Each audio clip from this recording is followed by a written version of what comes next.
দেখেন, বাংলাদেশের যদি এরকম অবস্থান হইতো যে 255 রানের টার্গেট, সেখানে ব্যাটিং করতেছে বাংলাদেশ, এইখানে 9 নম্বর উইকেটে আইসে ইভান্স যা দেখাইতেছে, হ্যাঁ ইভান্স অবশ্যই টপ অর্ডারের ব্যাটসম্যান, ইভান্স পিটাবেই, কিন্তু বাংলাদেশের প্লেয়াররা যদি এই 10 নম্বর ব্যাটসম্যানের সাথে আসে, তখন হচ্ছে তার মাথায় এরকমই ইন্টেনশন থাকে যেন 20 ওভার টিকে থাকতে পারি, ম্যাচ তো আমরা জিতবই না।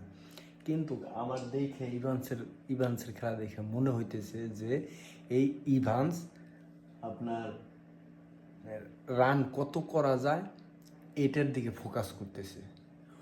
ওরা অলরেডি ম্যাচ হেরে গেছে, মানে এইখানে যে 17 ওভার 2 বলে আপনার রান করছে 146, 9 নম্বর উইকেট।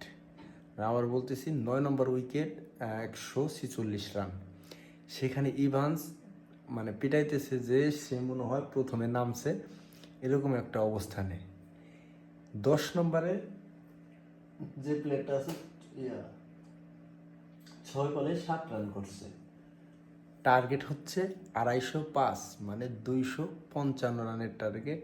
ইভান্স অলরেডি সে কত করছে, 20 বলে 43 রান। 10 নম্বর উইকেটে এসে 6 কয়টা মারছে, 4টা মারছে মনে হয়। এখানে যদি বাংলাদেশ হইতো, বাংলাদেশ অনেক আগে আমার মনে হয় উইকেট পড়ে যেত, কারণ রানের চাপে এমনি মাথা নষ্ট হয়ে যেত সেখানে। আমি মনে করি এই আপনার জিম্বাবুয়ে খুব ভালো একটা ফাইট দিতেছে, যদিও আমি আগে এই ইয়ার খেলাটা দেখি নেই, আপনার ওয়েস্ট ইন্ডিজের ব্যাটিং করাটা দেখি নেই। দেখলে হয়তো বা এরকম হইতো না। এবং গেছে গেছে গেছে গেছে গেছে আরে মনে হইতেছিল যে উইকেটটা পড়ে যাবে যাবে, তবে ওয়েস্ট ইন্ডিজ এই মুহূর্তে জিতে গেছে।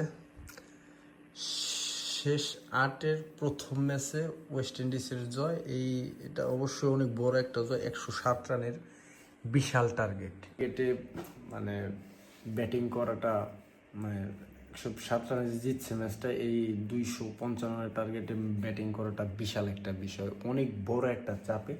সেখানে জিম্বাবুয়ে পারবে না, এটা সবাই অনুমেয় করছে, অনুমেয় না করার কোনো কিছু নাই। তবে আমার কাছে মনে হয়েছে এই আপনার জিম্বাবুয়ে লাস্টে এসে ভালো খেলছে। ওয়েস্ট ইন্ডিজ তো এমনি ওয়ার্ল্ড ক্লাস দল, তাদের 10 নম্বর ব্যাটসম্যানও আইসে 4-5টা 6 মারার ক্ষমতা রাখে।